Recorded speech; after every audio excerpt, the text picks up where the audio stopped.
武器スキルの防御と HP を中心に武器以外で伸ばす方法や敵の防御値や基礎ステータス、効率のいい耐久力まで盛りだくさんの解説だよ。こんにちは、小太郎です。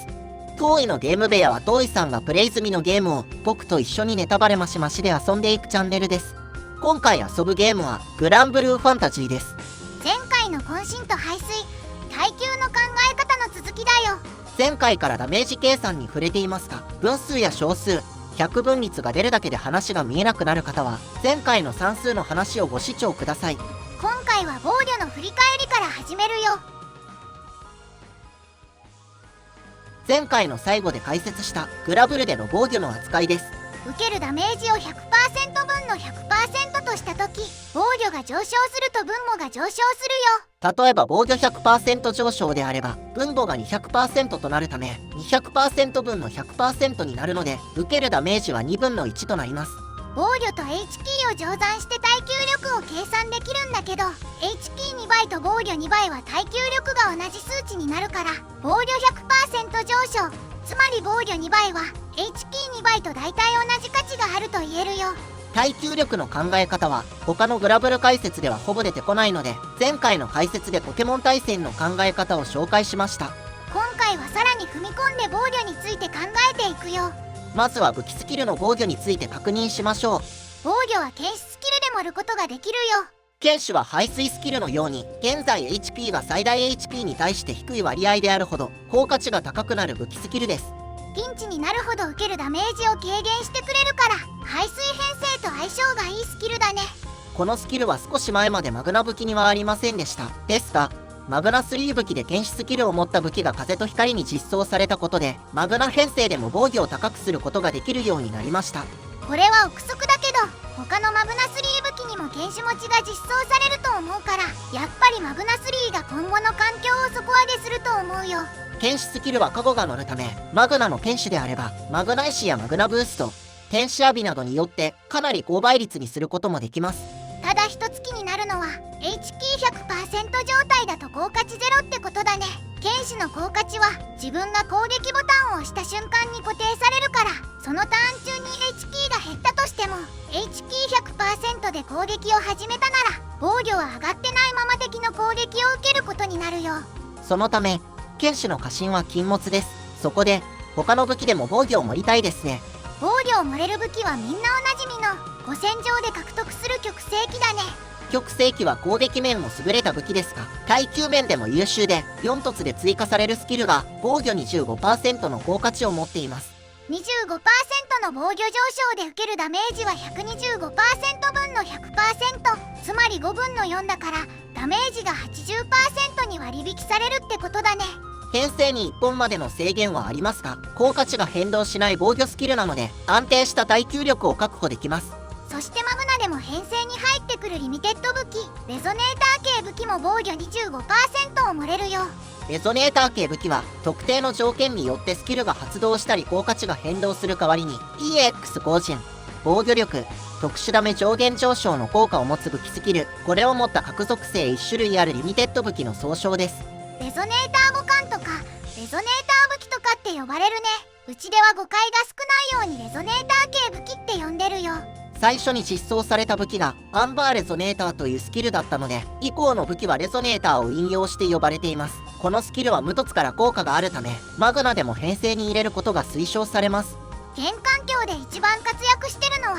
木のロード・オブ・フレイム、リミテッド・パーシバルの解放武器だね。編成に最大3本まで入る武器だよ。闇の永遠の楽観も同じく最大3本まで入ります。他の属性は場合によるんだけど、マグナ編成なら土以外は最低1本持っておきたいね。土に関してはガレオン解放目的で1本欲しいですが、土編成の特殊な事情により同じ武器を編成に2本以上入れないことが大半です。土のアンバーレゾネーターは同じ武器3本を編成した時に効果が発動するため、土の特殊な事情と絶望的な相性の悪さです。その話はまた別の機会に。とにかく防御を盛れる貴重な武器だから、マグナ編成でもガチャで狙うべき武器だね。ここで防御の枠について話します。武器スキルの防御は上限 400% で剣士枠と呼ばれます。武器スキルの防御力上昇は剣士枠加算だよ。ただし EX スキルの防御力上昇は別枠加算だから 400% の上限と関係ないよ。そして LB や指輪で付与できる防御力も剣士枠とは別枠の加算関係です。防御力は基本的に加算関係なので、武器スキルだけではなくキャラの育成要素やアビリティによる防御力アップも加算して考えます。だから耐久力が必要な場面ではキャラの覚醒タイプを防御覚醒にして防御力に 10% を盛るのが基本だね。様々な手段で高められる防御力ですが、その効果は防御力が高くなるほど弱まります。防御の上昇は分母部分の増減って解説したんだけど、 50% 上昇した時は耐久力 1.5 倍だったけど 50% 上昇から 100% 上昇に上がった時は耐久力約 1.3 倍だよね。さらに 100% から 150% に上がった時は 1.25 倍になるよね。同じく 50% ずつ上昇していますが、倍率が高くなるほど耐久力の上昇率は低下します。このため防御力だけを高くするより HP も高くした方が効率がいいと言えます。どこまで防御を盛るかってのは前回紹介した耐久指数の考え方が使えるから、 HP と防御を乗算した結果がより高くなる方に調整するってのが答えだよ。ここまでのまとめとしては、武器スキルの防御は剣士か一部の武器で盛ることができ、上限は 400% です。武器スキル以外の防御力上昇はほぼ全て加算関係のため、様々な方法で防御力を高くすることが可能です。しかし防御は高くなるほど耐久力の上昇幅が低くなるため、 HP との乗算でより高くなる高価値を目指すようにします。ここで関連解説、 LB で盛れる属性軽減ってのがあるんだけど、これは超特殊でダメージ計算の分子部分に効果があるよ。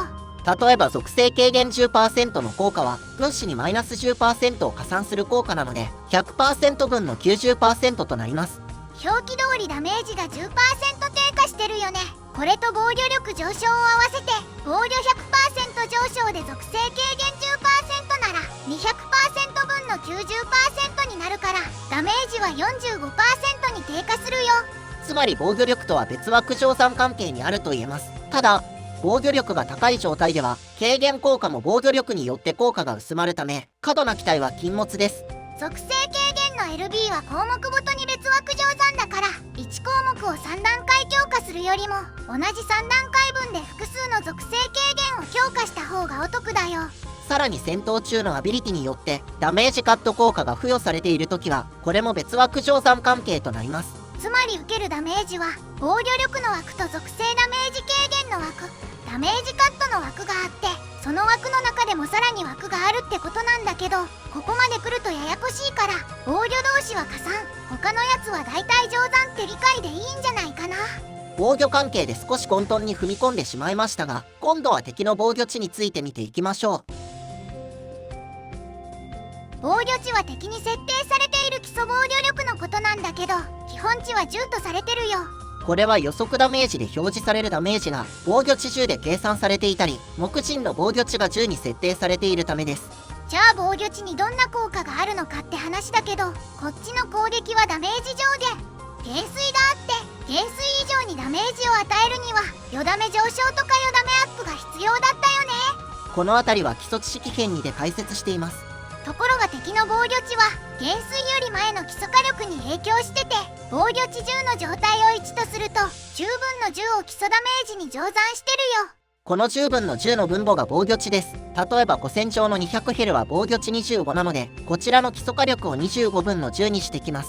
つまり予測ダメージの計算より基礎火力が 60% 低下してるよ。このため防御値の高い敵への攻撃はダメージ上限に届きにくくなっており、基礎火力をしっかりと高めた武器編成やバフでバフが必要になります。減衰が出てないのにダメージ上限上昇を持っても意味ないことは基礎知識編2で解説したけど、防御値の高い敵は上級者も基礎火力をしっかり意識してるよ。防御値で気をつけるべきポイントは基礎火力に対して乗算関係だということです。予測ダメージはよだめ上昇やよだめアップのようなダメージ上限を無視する武器スキルも反映した計算結果なので、予測ダメージに 40% をかけても正しいダメージにはなりません。防御値の高いヘルボス相手のダメージシミュレーションは同じくらいの防御値の敵を殴ってやるんだけど、自分で事前に編成を組んでおきたいって人以外は古戦場中に投稿される編成例動画とかを参考にするのがいいと思うよ。ちなみに防御でバフは 50% が加減という仕様については、この防御値と乗算関係のため、防御値25の敵の防御を加減の 50% まで下げると防御値 12.5 相当になります。礎火力2倍相当の効果があるとも言えるね。今回はバフでバフの回じゃないから、詳しい話はまた別の機会に。続いて HP の話に移りましょう。まずは武器スキルから見ていこう。守護スキルや新意スキルは HP 上昇効果の武器スキルです。後陣と守護がセットになると新意っていうお得なパックに名前が変わるよ。この他にも様々な武器スキルで HP を上昇させることが可能です。武器スキルの HP 上昇は全て同枠加算関係だよ。枠上限は最大 400% です。上限の 400% はマグナ石や神石のカゴによる上昇分も含みます。武器スキル以外にも HP を盛る方法があるよね。召喚石のカゴ効果ですね。例えば超越ルシフェルのメインカゴは最大 HP が 50% 上昇します。これは武器スキルとは別枠加算関係なので 400% の上限とは関係ありません。またクオンの指輪による HP プラス 10% も別枠加算として扱います。要するに武器スキルだけは上限 400% を共有してて、他の HP 上昇効果はそれに加算するってことだよ。基本的に HP 関係は加算なのですが、別枠乗算扱いも存在します。暴君スキルみたいな減少効果だね。武器スキルとサポアビで HP が減少する効果は HP 上昇の効果と乗算関係なので、 HP に 100% 上昇にマイナス 10% の減少効果が乗ると上昇効果が 180% に低下します。風のオールドなラクーバラとかがこのスキルを持ってるね。ただし例外の減少効果があります。召喚石のカゴ効果による減少だね。ベリアールのサブカゴ効果で最大 HP が 30% 減少しますが、これは乗算ではなく武器スキルの枠と加算関係なので HP に 100% 上昇にマイナス 30% を加算して HP170% 上昇として処理されます。もしこれも乗算だったら 140% 上昇に低下するから、ベリアルは今ほど編成に入る召喚石じゃなかっただろうね。ここまでの説明の通り HP 上昇の武器スキルは同枠加算、召喚石のカゴ効果は別枠加算、武器スキルとサポアビの減少効果は別枠乗算、このように処理されていますが、 HP を上昇させる効果は他にもいくつかあります。キャラクター LB や指輪、覚醒、主人公 LB、そして全ての武器や召喚石だね。それではいよいよステータス計算の根幹部分を見ていきましょう。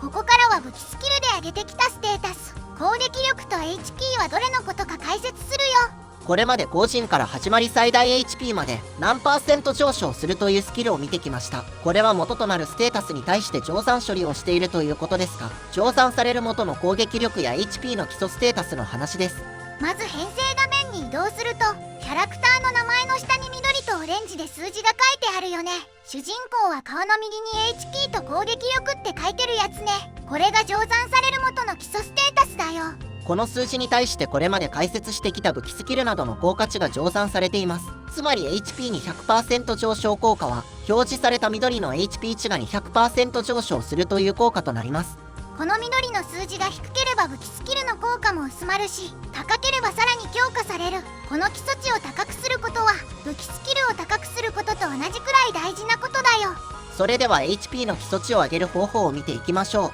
う。まずキャラクターの HP だけど、 LB と指は覚醒タイプのバランスと防御で上昇するよ。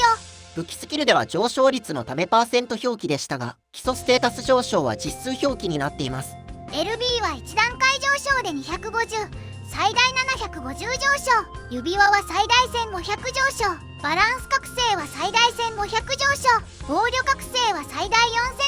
上昇。この上昇値はキャラクター詳細画面のステータスに黄色の括弧書きで表示されます。プロフィールから1キャラだけ推しキャラ設定ができるんだけど、推しキャラは HP が100、攻撃力が250上昇するよ。キャラクター独自の基礎値はこの画面で見ているものですが、編成画面の数字より大幅に少ないはずです。この編成画面のステータスは他の要素で加算された数値が反映されてるよ。それは武器と召喚石のステータスです。まずは武器から見ていきます。武器編成画面には総合 HP と総合攻撃力が表示されています。これは武器の基礎ステータスを合計した数値だよ。武器の下に表示されたステータスが基礎ステータスで、レベルが上がるほど高くなります。さらに武器にはキャラクターやジョブごとに得意武器の仕組みがあるよ。主人公はメイン装備の上のアイコン、キャラは詳細画面の得意武器欄に表示されています。この得意武器に該当する武器は基礎ステータスが 1.2 倍されて計算されます。例えば剣得意のレリックバスターは剣が多い編成だと基礎ステータスが上昇しやすいってことだね。さらに特殊な武器スキルで武器の基礎ステータスが上昇することがあります。コスモスシリーズの武器だね。初心者さんでも集めやすい降臨朝廷の翼で獲得できる武器だよ。コスモスシリーズの第1スキルは対象武器種の基礎ステータスを4凸で 50% 上昇させます。ちょっと左のゲーム画面を見てほしいんだけど、主人公の基礎ステータスの HP と攻撃力に注目してね。これが手馬剣を装備してる時の数字。これをコスモス剣に変えるとこんな感じで大きく上昇してるよね。コスモス武器は基礎ステータスに対して乗算するかなり珍しい武器だよ。武器の基礎ステータス限定の乗算なので、基礎ステータス全体にかかる武器スキルより範囲は狭いのですが、剣の多い編成など特定の武器編成では他の武器よりも火力が上昇する可能性があります。今の環境だとほとんど使わないんだけど、剣くらいは持ってると使うかもしれないね。続いて召喚石です。召喚石も総合 HP と総合攻撃力が表示されています。これも召喚石の基礎ステータスの合計値です。サブカゴ召喚石欄に装備した場合はステータスを反映しないから、編成画面でもステータスは表示されてないよね。召喚石も基礎火力や HP に大きく影響するため、初心者さんでもできるだけレベルの高い召喚石を装備した方がいいでしょう。それから初めての古戦場編の後編を見てくれた人は気づいてると思うけど、キャラと武器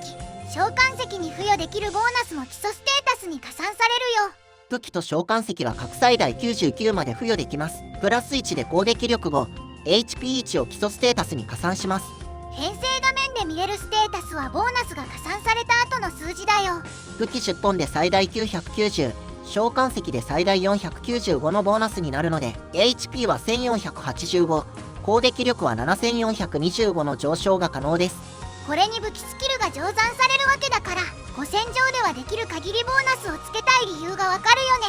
そしてキャラクターのボーナスは最大300まで付与でき、 HP は1、攻撃力は3ずつ上昇します。こっちはキャラクター限定だから、武器に付与するウェポンボーナスが余ったら振り分けるといいよ。ここまででかなり基礎ステータスを上げてきましたが、さらに HP の基礎値を上昇させることができます。これはランクがある程度必要なんだけど、主人公の LB だね。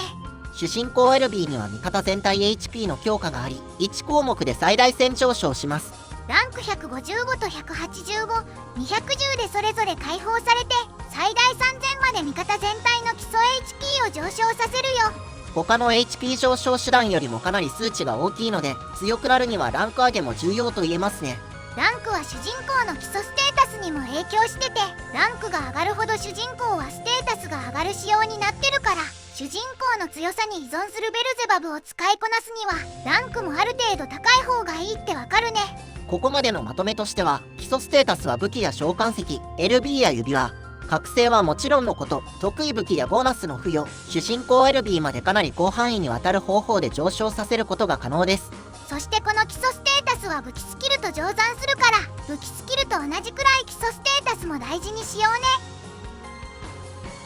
それではここで耐久力の話に戻って、効率のいい耐久力について考えてみましょう。ここまで解説した渾身と排水、 HP と防御を総合した話だね。まず渾身は HP100% 状態を維持したい武器スキルでした。 100%